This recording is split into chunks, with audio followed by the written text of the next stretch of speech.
شاہی خاندان دیر اخوند خیل یوسف Zai middle asset کی جانب سے عمائدین دیر بالا، دیر بائن، چترال اور باجوڑ کے اعزاز میں ایک شائیہ کا اہتمام کیا گیا۔ اس تقریب میں ANP پاکستان پیپلز پارٹی، میڈیا کے عہدیداران اور کمیونٹی کے سرکردہ شخصیات سمیت دیگر سیاسی رہنماؤں نے شرکت کی اور قبائلی عمائدین کے مطالبات کی حمایت کا اعلان کیا۔ جرگہ کا 1 پوائنٹ ایجنڈا تھا کہ دیر چترال سی پیک روٹ اور کمراٹ ہائی وے کو فوری طور پر بحال کیا جائے، کیونکہ یہ روٹ سی پیک منصوبے میں انتہائی اہمیت کا حامل ہے، جس سے نہ صرف ملکی معیشت ترقی کرے گی بلکہ مقامی لوگوں کو روزگار کے مواقع میسر آئیں گے۔ اس تقریب کے میزبان سمیع اللہ خان نے میڈیا سے بات چیت کرتے ہوئے کہا، ہمارا ایک ہی مطالبہ ہے کہ دیر جو چکدرہ سی پیک روڈ ہے ان کی بحالی ہو، کمراٹ ہائی وے کی بحالی ہو، کیونکہ پچھلی حکومتوں میں ان کی منظوری ہوئی تھی، چونکہ موجودہ حکومت اس منصوبے کے اوپر کام بھی نہیں کر رہے، ان کو ڈائیورٹ کر رہے، کبھی بول رہے کہ ہم کمراٹ میں چیئر لفٹ کا مطلب آپ کو دے دیں گے۔ تو یہ وقت کا ضرورت بھی ہے، اور یہ جو سی پیک روڈ ہے یہ ناگزیر ہے اور یہ ہم لوگ کا ملاکنڈ کے عوام کا حق ہے۔ تقریب میں شریک مہمان خصوصی ANP کے صدر عبداللہ خان کا کہنا تھا، کسی پہ کوئی اعتراض نہیں ہے، اللہ کرے کہ سوات کا موٹر وے بن جائے، کالام تک لے کے جائے اور کالام سے آگے بھی جائے، بنیر کو جتنی بھی علاقے ہے سندھ میں، بلوچستان میں، ہر جگہ پہ موٹر وے بن جائے۔ بہرحال ہمارا جو دیر کا جو موٹر وے ہے چترال کا،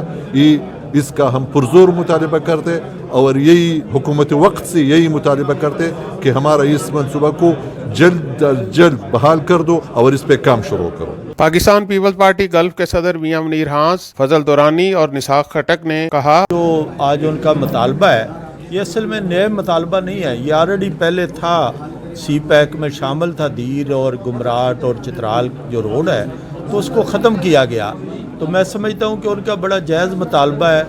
اور اس کو سب کو چاہیے کہ اس پر عمل کریں، اور اسپیشلی موجودہ گورنمنٹ جو ہے اس کو چاہیے کہ اس کو پھر سے شامل کرے اور بہتر طریقے سے، اور چیف آف آرمی سٹاف کو بھی چاہیے کہ اس پر توجہ دے۔ اور میں پاکستان پیپلز پارٹی کی طرف سے اور اوورسیز پاکستانی کمیونٹی کی طرف سے ان کے مطالبے کی بھرپور حمایت کرتا ہوں، اور سب بھرپور تائید کریں گے تاکہ سی پیک کو مکمل کیا جائے اور ان کی جو بھی مشکلات ہیں اس کو جلد از جلد ختم کیا جائے۔ مطالبہ جائز ہے،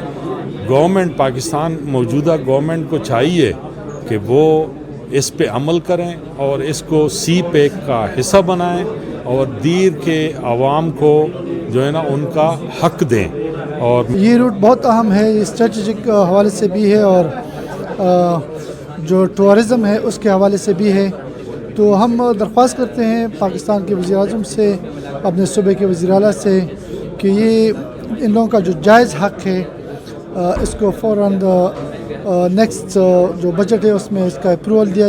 ترجمان رائل فیملی فاروق عالم خان نے میڈیا سے گفتگو کرتے ہوئے اپنے خیالات کا اظہار کیا۔ اس کا جرگہ ہم نے ارینج کیا تھا، اس میں ہم نے سی پیک روٹ کا مطالبہ کیا، جو دیر چترال سی پیک روٹ ہے، کیونکہ ہمارا یہ جو روٹ ہے اس کو کینسل کیا گیا، لہٰذا ہم چاہتے ہیں کہ ہمارے لیے یہ روٹ بحال کیا جائے، اس سے ہمارے لوگوں کو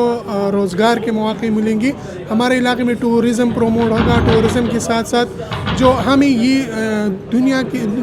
باقی دنیا سے کنیکٹ کر سکتے، سنٹرل ایشیا سے ہمیں کنیکٹ کر سکتے ہیں، یہ ہمیں افغانستان، انڈیا اور گوادر کی تھرو ہمیں مڈل ایسٹ سے کنیکٹ کر سکتے۔ تو ہمارے زیادہ تر جو لوگ ہیں وہ بیرون ملک میں جا کے محنت مزدوری کرتے ہیں، اگر ہمارے اپنے علاقوں میں انڈسٹریل اسٹیٹس بنائے جائے، انڈسٹریل زونز بنائے جائے تو اس سے روزگار کے مواقع پیدا ہوں گے، کیونکہ سی پیک جو یہ جو روٹ ہے اس کے ساتھ اور بھی بہت زیادہ یعنی انفراسٹرکچر ہے، انرجی ہے، اس کے ساتھ پلاننگ ہے، تو یہ سب اگر ہمارے علاقے میں لے کے آیا جائے تو اس سے بہت زیادہ فائدہ ہوگا۔